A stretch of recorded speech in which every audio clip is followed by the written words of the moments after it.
Breaking news po mga kababayan. Naku po, Ping Lacson, delikado dito. Binakbakan talaga ni Marcoleta. Kasi naman, parang yung lumalabas ngayon, si Marcoleta na yung may sala. Dito sa resume ng Blue Ribbon Committee, tila si Marcoleta na ang number 1 na suspect. Na tila si Marcoleta na ang paiimbestigahan. Hala ka, mga kababayan. Kaya dito, sabi ni Senador Marcoleta, sino ka? Ping Lacson. Makinig ka. Yan ang masasabi ko sa'yo. Sabi kasi ni Marcoleta, mga kababayan, ang gusto ni Ping Lacson, pag pinasugpi na si Marin Gutesa, ipapadaan kay Marcoleta. Sabi ni Marcoleta, bakit? Ako ba may custody kay Marin Gutesa? Umayos ka, Lacson. Uutusan mo ako. Sino ka? O mga kababayan, nako, sumabog sa galit si Marcoleta dito. Talagang babalatan ito ng buhay ni Marcoleta. Kasi nga naman mga kababayan, makikita natin yung ginagawa ni Senador Lacson, paglilihis talaga Imbes na ang layunin ng isang senador ay tukuyin ang mga totoong may sala dito, tila iniipit si Gutesa at Marcoleta na ang pinapalabas mga kababayan, si Marcoleta ang may kasalanan dito. Siya na ang iimbestigahan. Nako po mga kababayan, ito na po ang pasabog. Magugulat kayo. Ngayon lang po mangyayari na si Senador Marcoleta ay hahamunin niya itong si Senador Ping Lacson. Makinig kayo mga kababayan, panoorin nyo po ito. Magugulat kay Marcoleta. Mapapaihi dito si Senador Ping Lacson. Kahit sino siguro mga kababayan, mabibisit kay Lacson Kasi talagang bistado at booking na ito Yan po sinasabi ng iba mga kababayan Ito na po, mala bagyo. Mala super typhoon na sasalubong kay Ping Lacson sa pag-resume ng Blue Ribbon Committee. Ito na, si Senador Marcoleta, matinding pasabog ito. Ito na po. Teka muna.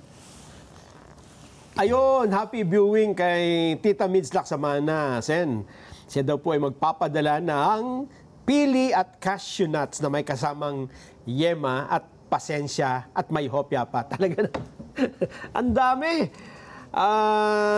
Resulta na tayo. Sen, baka may... Ay, teka muna, may pahabol pa tayo. Yung sa Senate Blue Ribbon Committee, mukhang magre-resume na yata sa November 14, pero ang napapansin ng marami, Sen, ay mukhang iba na yata ang gustong investigahan ng Senate Blue Ribbon Parang kayo na mismo. Ba't mo naman nasabi yun? Parang may CCTV, tapos kayo yung tinitingnan sa CCTV, parang araw-araw yata kayong iniimbestigahan. Baka narinig mo yung interview ni Senator Ping. Na nagpakuraw siya ng... Kasi nahanap niya nga si Gutesa kung nasaan. So nagtanong-tanong yata. Ngayon, hindi malaman kung nasaan.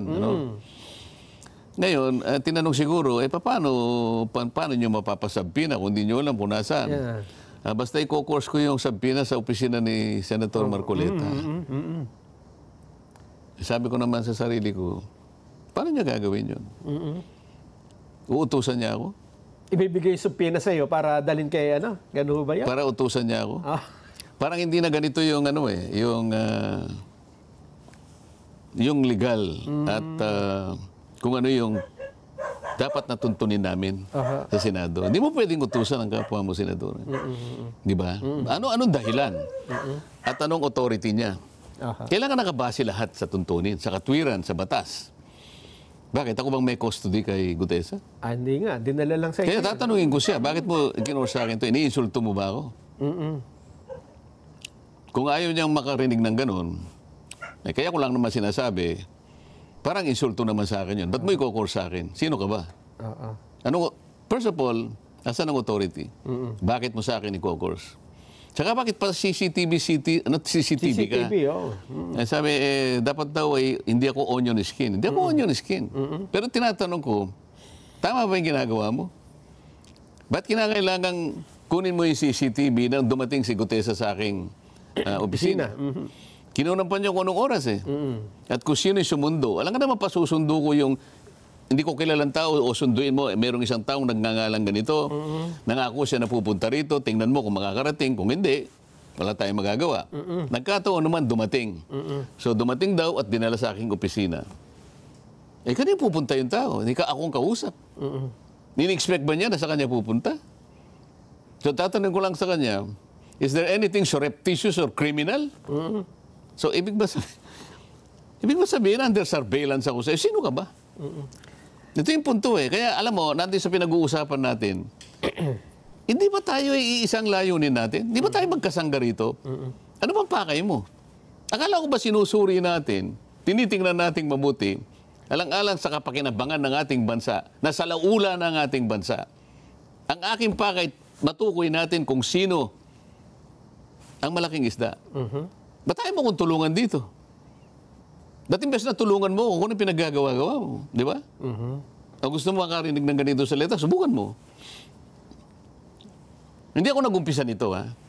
Silang nag-uumpisa nito. Kung ano-ano, nag-i-interview siya, o yan, pinalutang niya, i-course niya yung sabina sa aking opisina. Subukan mo. Yun ang masasabi ko sa'yo. Tapos na tayo. Sen, ito ay, November, ano na ba ngayon? 7. Meron pang dadaan ng mga peche. Baka kala nila, ito, live ito, ha? Kaya nga po, eh. Ano ba tayo ngayon, 7? 7 po ngayon. Oo. Titingnan ko lang yung kalendaryo, ha? Kasi may napansin lang ako sa kalendaryo, eh. Kalendaryo. November 7 po ngayon, Friday. Meron pang dadaan ng mga peche. Ito, November 16, November 17, November 18. Hindi, November 14 naman daw yung sa kanya, di ba? Yung hearing. Mag-i-hearing daw siya November 14, hindi ba? Ayun nga daw. O anong kinalaman ng 16, 17 at 18. 17, 18? Hindi ko rin alam. Tinatanong ko lang sa inyo, baka ano ba yung November... Dapat mo sa akin tatanungin ako, yung kalendaryo ng Blue Ribbon ang tinitingnan ko. Ako sa bagay. Magkaiba tayo ng kalendaryo. Ang sinasabi ko lang, wala akong kinalamanan sa kalendaryo. Ang ating pinag-uusapan dito, bakit sila gagawa ng isang bagay na wala sa tuntunin? Unang-una, under surveillance ba ako? Ba't kinakailangan tingnan mo yung CCTV? Kung yung bang pagpunta ni Gutesa doon ay kinapalooban ng isang bagay na maaaring labag sa batas o meron akong iniisip na labag sa batas, iniisip ba niya na doon kami magkikita sa opisina ko? Open ako eh. Ang sa akin ay malinis, open. Kaya wala akong tinatago eh. Di ba? O gusto niyang marinig pa kung ano yung pinag-usapan namin. Ito yung problema eh. So pag tinanong ko, under surveillance ba ako? Eh, hindi naman, siguro. Ba't mo ginagawa ito? Gusto ko rin malaman ng mastermind. Di ba? Mukhang taliwas nga po. Taliwas nga eh. So, ibig sabihin nito, lumilitaw. We are not on the same page. Iba yung layunin mo sa layunin ko. Ako, mula pa hanggang ngayon, tinitindigan ko, isa lang. Kailangan nating maayos ang problemang ito at isa lamang ang dapat mangyari. Malampasan natin ito at hindi magagawa lamang natin yan kapag natukoy natin kung sino ang pinakamalaking isda. Mukhang pasalungat nga po no? O, di ba? Mukhang pasalungat nga. Mauhuli na eh. Sinira yung balisasa eh, di ba? At saka parang... Kapampangan yung balisasa, alam mo ba yun? Parang... Mauhuli mo na yung isda eh. Bigla nag-time out. Akala mong yung ano eh, pinatid niya yung... Di ba? At saka walang hearing, kaya tagal-tagal. Yun pa.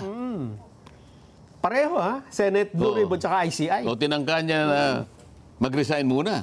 Pagkatapos biglang nawala na. Isipin mo naman yung pagkatapos ni Gutesa, nag-resign, pagkatapos hindi na tumawag ng meeting. Tigil muna. At pagkatapos sasabihin niya ngayon, kinukuha ko uli. Teka muna. May maniniwala pa sa inyo. Resulta na po tayo ng ating Vox Populi sa tanong na naniniwala ba kayo may banta nga sa buhay ni Saldico kaya hindi siya umuwi ng Pilipinas? Ang nagsabing oo, may banta, 33%. Ang nagsabing ay hindi, 67%.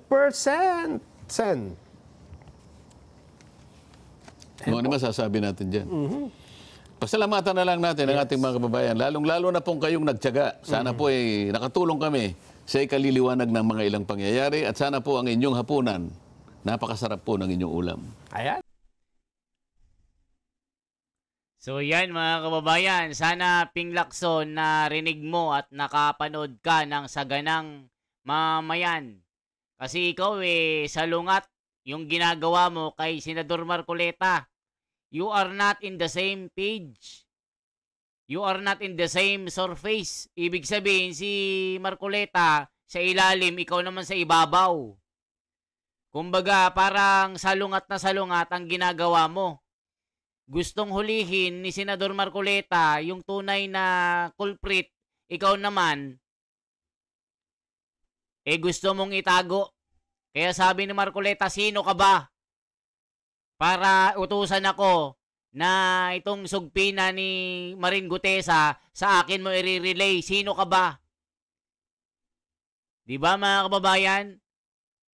Dito, wala kasing alam sa batas at legalidad itong si Ping Lacson mga kababayan, kaya banat ng banat. Porque siya yung chairman ng Blue Ribbon Committee, akala niya alam na lahat. Iskul, bukol, bulakbol ito mga kababayan. Pati ako na, bibisit na rin. Siyempre kakampihan ko yung si Senador Marcoleta. Gusto rin naming makita yung tunay na katotohanan. Tignan nyo kung ano-ano yung mga binibintang nyo kay Senador Marcoleta. Kung ano-ano yung mga sinasabi nyo. Pati CCTV, spy ka na ngayon. Di ba kaya nabuljak ka na naman? Totoo nga naman ang sinasabi ni Senador Marcoleta. Sino ka para utusan si Senador Marcoleta dito? Di ba mga kababayan? Yan lamang po ang ating bahagi. Isang like, isang share, at isang subscribe. Salamat po.